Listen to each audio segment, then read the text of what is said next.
Bonjour, bien-aimés frères et sœurs, et vous qui aimez le Centre international Espérance et Vie, le centre où les personnes découvrent et entrent dans leur destinée en Christ.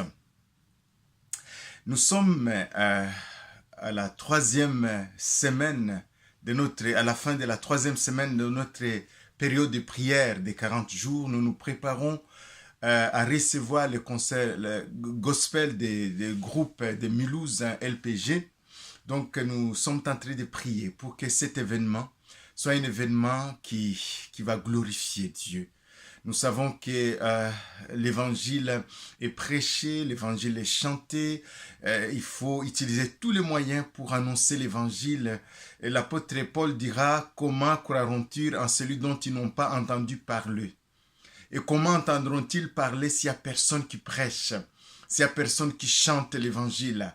Oui, ce groupe chante l'évangile. L'évangile, c'est le mystère de Dieu comme nous sommes en train de les traiter pendant chaque jour.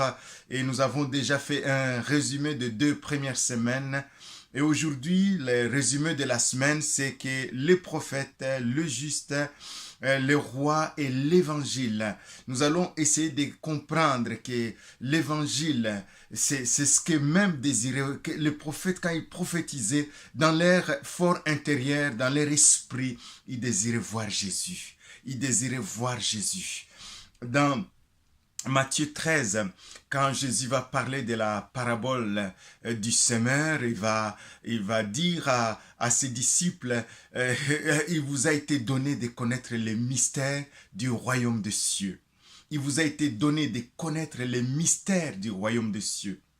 Il va dire au verset 16 à 18, il dit, heureux sont vos yeux parce qu'ils voient et vos oreilles parce qu'ils entendent. Je vous dis que beaucoup de prophètes et de justes ont désiré voir ce que vous voyez. Ils ne l'ont pas entendu. Ils ont désiré voir ce que vous voyez, ils ne l'ont pas vu. Ils ont désiré entendre ce que vous entendez, ils n'ont pas entendu. Vous donc écoutez la parabole du semeur. Il va expliquer la parabole.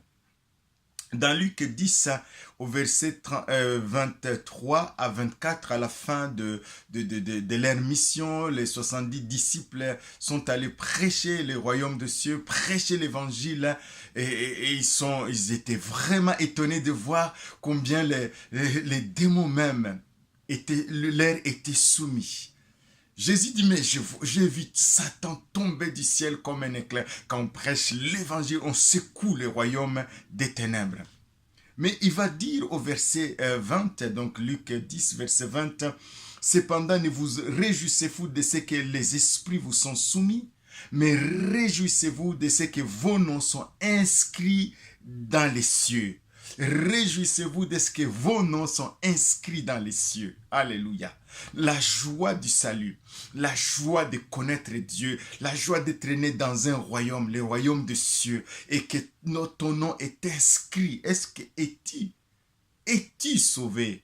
As-tu reçu Jésus-Christ? Ton nom est-il inscrit dans les cieux? Après ton départ, est-ce que tu sauras où tu vas aller? Est-ce que tu es certain? Réjouissez-vous de ce que vos noms sont inscrits dans les cieux. Alléluia. À ce moment même, Jésus tressaille de joie par le Saint-Esprit et il dit, je te loue Père, Seigneur du ciel et de la terre, de ce que tu as caché ces choses aux sages et aux intelligents de ce monde et de ce que tu les as révélées aux enfants. Oui Père, je te loue de ce que tu l'as voulu ainsi. Au verset 23, il dit, et se tourna vers les disciples, il dit, heureux sont vos yeux parce qu'ils voient. Car je vous dis, beaucoup de prophètes et de rois ont désiré voir ce que vous voyez, ne l'ont pas entendu. Ils ont désiré voir ce que vous voyez, ils ne l'ont pas vu. Entendre ce que vous entendez, ils ne l'auront pas entendu. Les prophètes et les rois. Moïse, qui est le plus grand prophète, dans Deutéronome 34, il parle clairement de Moïse. Il présente Moïse que personne ne voyait la face de Dieu, n'était dans la présence de Dieu comme Moïse. Il parlait avec Dieu face à face. Il est le plus grand des prophètes. Mais un jour, Moïse, dans Deutéronome 33, 17 à 20, il va dire à Dieu qui lui parlait, il dit, Seigneur, fais-moi voir ta gloire. Je vais te voir. Je vais te voir dans ton essence même divine. Et Dieu lui dira, l'homme ne peut pas me voir et vivre. L'homme ne peut pas me voir et vivre. Contente-toi de cette manière dont je me fais connaître à toi. Après sa mort, Josué va faire entrer le peuple dans Canaan. Josué aussi, c'est le nom Josué, c'est un homme qui s'appelait Osée et Moïse l'a nommé Josué. C'était un nom prophétique qui prophétise en même temps sur Jésus-Christ. Josué a fait entrer le peuple dans l'air Canaan, dans Canaan, mais c'est le même racine que Jésus, Yehoshua, qui va faire aussi entrer le peuple, donc le monde entier, ceux qui croient en lui, dans leur Canaan spirituel, dans le royaume des cieux. Amen. Donc c'est vraiment un nom prophétique. Mais Josué, la Bible dit dans Hébreux 4 que Josué, même s'il a fait entrer le peuple dans le Canaan, ils n'ont pas eu un repos réel du cœur, parce qu'il y avait encore ces problèmes du péché qui devraient être résolus. Il y avait un problème, l'impossibilité à l'homme de l'ancienne alliance d'obéir 100% à la loi de Moïse. Or, il a été dit que l'homme qui mettra ces choses en pratique vivra par elles. Comme il était impossible qu'un homme accomplisse toute la loi, la Bible dit qu'ils étaient sous la malédiction de la loi. Alléluia. Jésus est venu nous libérer de la malédiction de la loi. Lui-même, il a été fait malédiction pour nous à la croix de Golgotha. Il a pris sur lui notre malédiction. Il nous a communiqué la bénédiction d'Abraham et il nous a donné accès au Saint-Esprit. C'est pourquoi Romains 8, versets 1 à 4, il dit « Il n'y a plus de condamnation pour ceux qui sont en Jésus-Christ. » En effet, la loi de l'Esprit de vie en Christ nous a affranchis de la loi du péché, de la mort. La loi de l'esprit de vie nous a affranchis. Chose impossible à la loi, car la chair la rendait sans force. Dieu a condamné le péché en envoyant son Fils dans une chair semblable à ceux du péché, afin que la justice de la loi soit accomplie en nous qui marchons par la foi, en nous qui marchons par l'esprit. Alléluia. Ceux qui marchent par l'esprit s'affectionnent aux choses de l'esprit. Ceux qui marchent selon la chair s'affectionnent aux choses de la chair.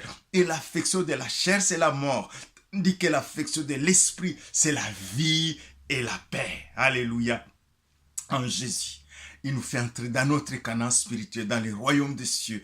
Il nous donne accès au Saint-Esprit et la paix de Dieu, la joie de Dieu, la réconciliation remplit nos cœurs. L'espérance vivante nous fait appréhender l'avenir avec joie. Voilà le mystère du Christ. Voilà l'évangile prêché. Un jour, Jésus va amener ses trois disciples, rapprocher Pierre, Jean et Jacques sur une montagne, et brusquement, quand Jésus priait, son visage va être transfiguré, son visage va changer, il va montrer sa gloire. Il va se montrer dans sa dimension spirituelle, et ils seront tellement dans cette présence, et Pierre va dire, mais on va construire ici 2-3 tentes, une pour toi, une pour Moïse, une pour Élie, donc la loi et les prophètes. Au moment où il disait cela, la nuée va avaler Moïse et Élie, et Jésus va rester seul. Ils vont entendre la voix du Père qui dit, celui-ci est mon fils, en qui j'ai mis toute mon affection, écoutez-les. Et quand ils vont lever les yeux, ils vont voir Jésus seul. Jésus seul. Alléluia. Jésus, c'est le mystère de Christ.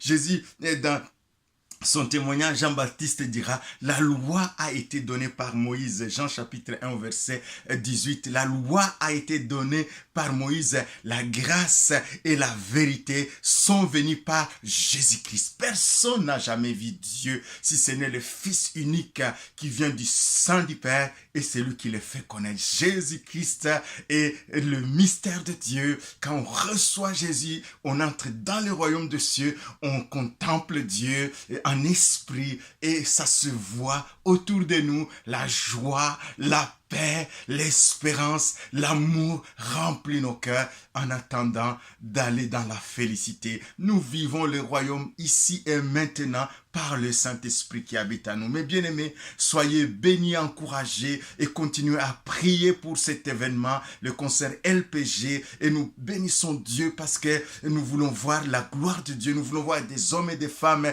qui sont touchés par l'évangile, chanter, qui sont libérés de leur péché, qui entrent dans le royaume des cieux, qui sont nés de Dieu, leur nom inscrit dans les cieux. Soyez bénis. Merci Seigneur, parce que c'est toi qui le feras.